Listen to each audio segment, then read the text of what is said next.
The Big Bull scam of 1992, one of the most famous scam in the history of Indian stock market. इसमें एक बड़ा ही famous type का इंसान है जिसका नाम है हर्षद मेहता।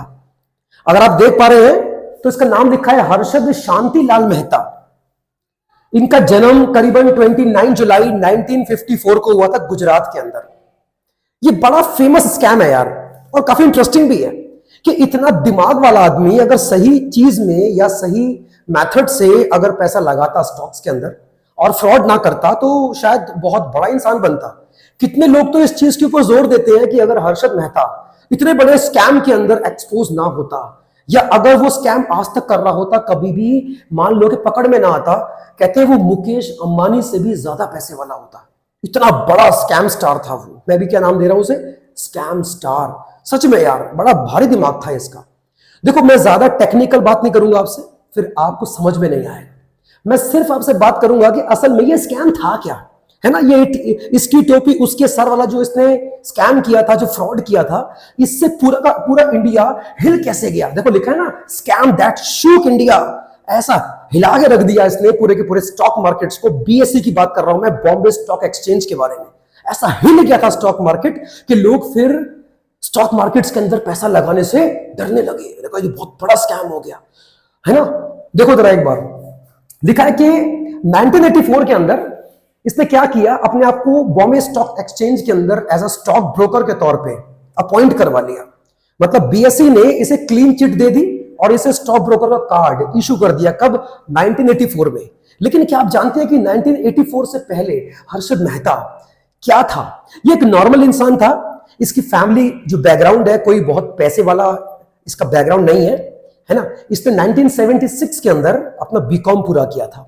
बीकॉम को जब इसने किया पूरा, उसके बाद इसने छोटी मोटी जॉब करी करीबन 8 साल तक। 8 साल तक इसने जॉब करा। इसने क्या देखा कि नौकरी के अंदर ना वो बात नहीं है। क्या नहीं है? वो दम नहीं है। कहने का मतलब है कि पैसा कम टाइम में ज्यादा आना चाहिए, है ना, शॉर्टकट। ये बहुत ज्यादा ना महत्वाकांक्षी, क्या कहते हैं उसको, आपका महत्वाकांक्षी था, है ना। महत्वाकांक्षी होना अच्छी बात है यार, लेकिन गलत टाइप से या फ्रॉड करके पैसा कमाना, ये कहां की अक्लमंदी है। हर्षद मेहता इसी जाल में आ गया था। तो 1976 में इसने अपना जॉब करना बीकॉम स्टार्ट किया। बीकॉम इसने जब किया अपना पूरा 1976 के अंदर, उसके बाद से इसने जब जॉब करी करीबन 8 साल तक, तो इसको नौकरी के अंदर उतना मजा, उतना इंटरेस्ट इसको फील नहीं हुआ।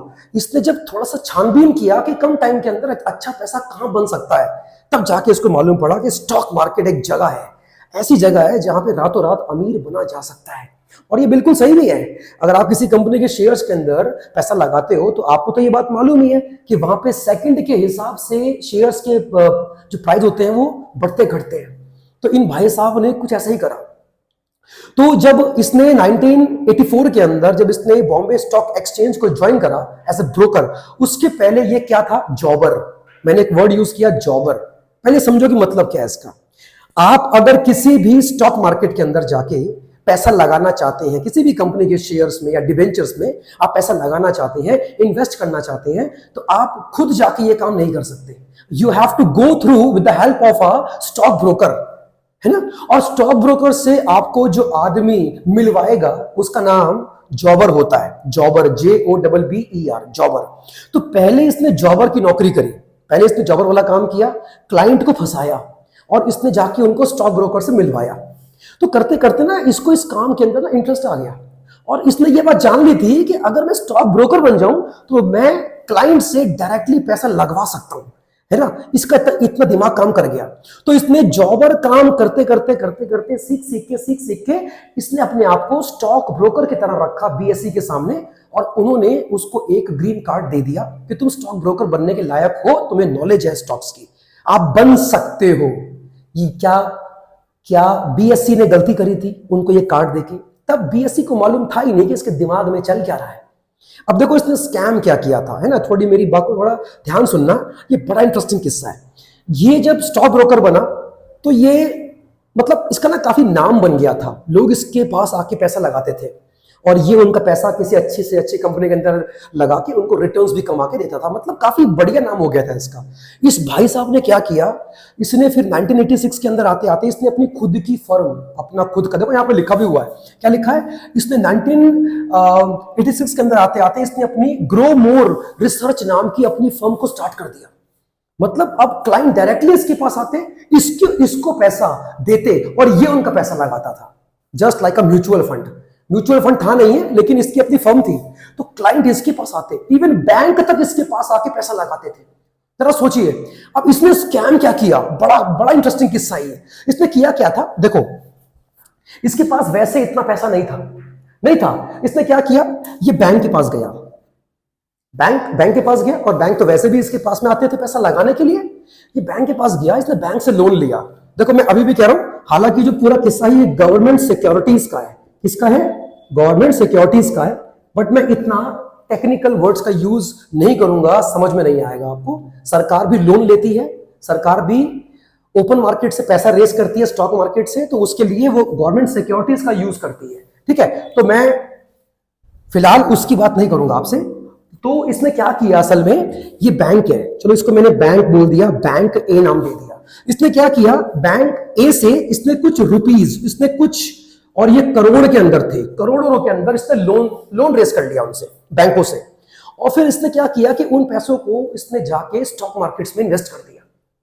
इसने स्टॉक मार्केट्स के अंदर इन्वेस्ट कर दिया, और जो इसका फेमस रहा, जो कंपनी इसकी सबसे फेवरेट थी, वो थी एसीसी। अगर आपको याद होगा, ये सीमेंट कंपनी है ना, ये सीमेंट कंपनी है। इसके शेयर का वैल्यू आप अगर देख पाएंगे, अगर आप इसको रिसर्च करेंगे ना जाके ऑनलाइन गूगल पे, तो 200 रुपए से इसका प्राइस 9,000 तक पहुंच गया था। हर्षद मेहता ने जब इन्वेस्टमेंट करना शुरू किया, वो जो बैंकों से पैसा लिया था इसने, वो पैसा इसने बल्क में लाके स्टॉक में लगा दिया। और जब स्टॉक में लगाया तो कंपनीज के स्टॉक मार्केट्स की वैल्यू जो थी, जो शेयर्स की प्राइस थी, वो लगातार बढ़ने लगी। और जब प्राइस बढ़ने लगा तो तब लोग जो उस जमाने के अंदर स्टॉक्स के अंदर पैसा लगाना चाहते थे, तो ऐसी कंपनीज के अंदर उन लोगों ने और पैसा लगाना शुरू कर दिया। इससे क्या हुआ, जब स्टॉक्स के अंदर ये बात, चलो मैं आपको समझाता हूं ये पूरा मामला क्या है। देखो आलू होता है, आलू, अगर आप आलू की ना डिमांड ज्यादा करोगे, सप्लाई कम है, आलू अवेलेबल कम है मार्केट के अंदर, लेकिन डिमांड बहुत हो रही है, तो उसका प्राइस बढ़ता है, नहीं होता है ना। डिमांड ज्यादा हो रही है लेकिन पीछे से आलू आ नहीं रहे हैं, तो उसका प्राइस बढ़ेगा, मतलब आलू महंगा हो जाएगा। कुछ ऐसा ही हुआ था। जैसे इसने इस कंपनी के शेयर्स के अंदर पैसे लगाए, एसीसी, तब उसका प्राइस मात्र 200 रुपए था। लेकिन जब इसने इतना बल्क में पैसा आके जो है लगा दिया इस कंपनी के शेयर्स के अंदर, तो उसका डिमांड बढ़ गया, मतलब लोग इसको परचेस करने को तैयार हैं, एसीसी कंपनी के शेयर्स को। तो जैसे जैसे उसका डिमांड बढ़ा, क्योंकि शेयर थे कम और डिमांड क्या हो गया था, बहुत हो गया था। अब उसको देख के जब एसीसी का जब प्राइस बढ़ने लगा, 200 से पहुंच गया 250, 300 पर, तो जो लोग अभी तक स्टॉक मार्केट के ऊपर अपनी निगाह लगाए बैठे थे, उन्होंने देखा कि एसीसी कंपनी के शेयर्स की वैल्यू बढ़ रही है, इस पर पैसा लगाओ, इससे पहले कि और महंगा हो जाए, क्योंकि इसका वैल्यू बढ़ रहा है, हम भी आगे जाके प्रॉफिट कमा सकते हैं इसके ऊपर, क्या पता कहां तक बढ़ेगा। लोगों ने उसको उसके ऊपर लगा दिया और पैसे लगाए, मतलब कुछ तो प्राइस उसका हर्षद मेहता ने बढ़ा दिया था फ्रॉड करके, और बाकी जो प्राइस बढ़ने लगा, वो बाकी इंडिया के लोग एसीसी कंपनी के शेयर्स पे पैसा लगाने लगे उसके बढ़ते हुए दाम को देखकर। आपको पता है ये करना गलत है। आप अपने कंपनी के शेयर की प्राइस अगर तब बढ़ती है अगर आपका सामान बढ़िया है, आपके प्रॉफिट्स अच्छे हैं, आपकी कस्टमर डीलिंग अच्छी है, आपका बढ़िया ब्रांड है, तब अगर शेयर का डिमांड बढ़ता है तो आप सही हो।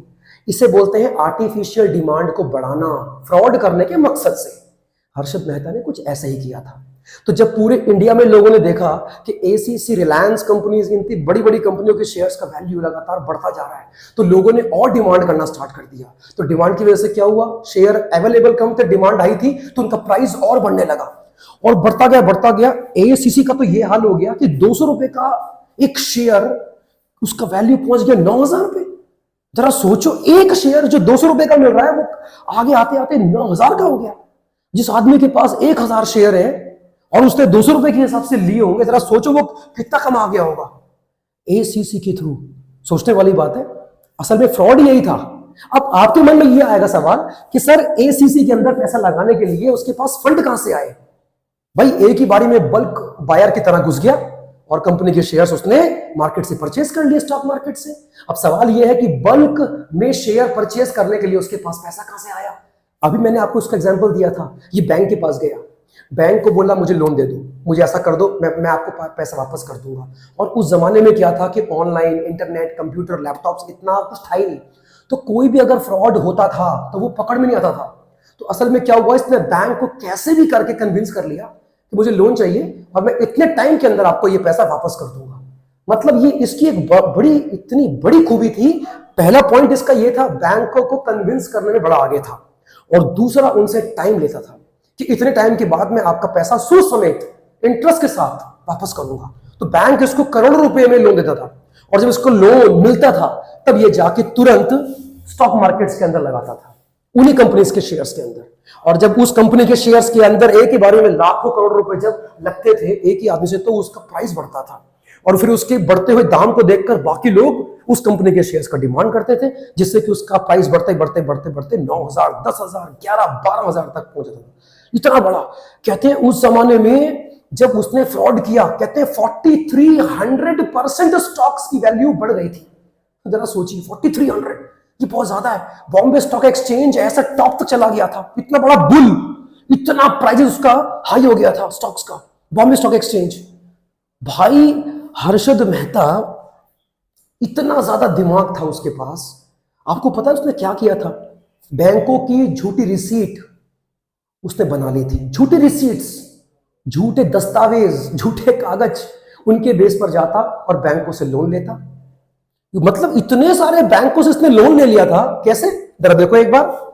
जैसे ये बैंक है, इसने ए बैंक से लोन ले लिया, है ना, ए बैंक से लोन ले लिया और उससे टाइम भी ले लिया कि इतने टाइम के बाद मैं आपको वापस कर दूंगा। होता क्या था, अब वो पैसा जाके इसने स्टॉक्स में लगा दिया, फिर स्टॉक्स में जो पैसा लगा हुआ था उसको फिर से शेयर्स को जाके बेच दिया, फिर उससे जो पैसा आया जाके बैंक को वापस कर दिया, फिर उस बैंक के पास आया, फिर किसी और बैंक को पकड़ लिया, बैंक बी को पकड़ लिया, इससे पैसा लेके यहां दे दिया बैंक को, एक बैंक पकड़ लिया सी, इससे लेके इसको दे दिया, इसकी टोपी उसके सर करने लगा। तो ये कभी पकड़ में ही नहीं आया। असल में हुआ क्या, अगर उस टाइम इंटरनेट एक्टिव होता तो जरा सोचो, ये फ्रॉड कभी नहीं कर पाता, कभी नहीं कर पाता इतना बड़ा फ्रॉड। देखो यहां क्या लिखा है, अगर आप इसको देख पा रहे हैं तो, अपनी खुद की फर्म बंदे बना ली भाई, बड़ा फेमस हो गया था रातों रात। कहते हैं उस टाइम इसको स्टॉक मार्केट्स का अमिताभ बच्चन का टैग मिल गया था, Amitabh Bachchan of the stock market, the big bull. Media ने इस केस का नाम रखा big bull, the big bull के नाम से फेमस हुआ। सच में इसकी वजह से स्टॉक मार्केट ऐसा बुल पे आ गया था कि सबकी रातों की नींद गायब हो गई थी भैया, है ना। फिर क्या लिखा है, अच्छा ये स्कैम असल में एक्सपोज कब हुआ? एक्सपोज ये तब हुआ, डेट थी 23 अप्रैल 1992। क्या लिखा है, सुचेता दलाल जर्नलिस्ट थी, जब उन्होंने हर्षद मेहता का लग्जरी लाइफस्टाइल देखा उन्हें डाउट हुआ कि एक स्टॉक ब्रोकर एक मामूली सा शेयर्स में डीलिंग करने वाले के पास इतनी लग्जरी गाड़ियां कैसे? कहते हैं डजन ऑफ कार। उस टाइम एक एक कार की कीमत 40 लाख। उस जमाने में यार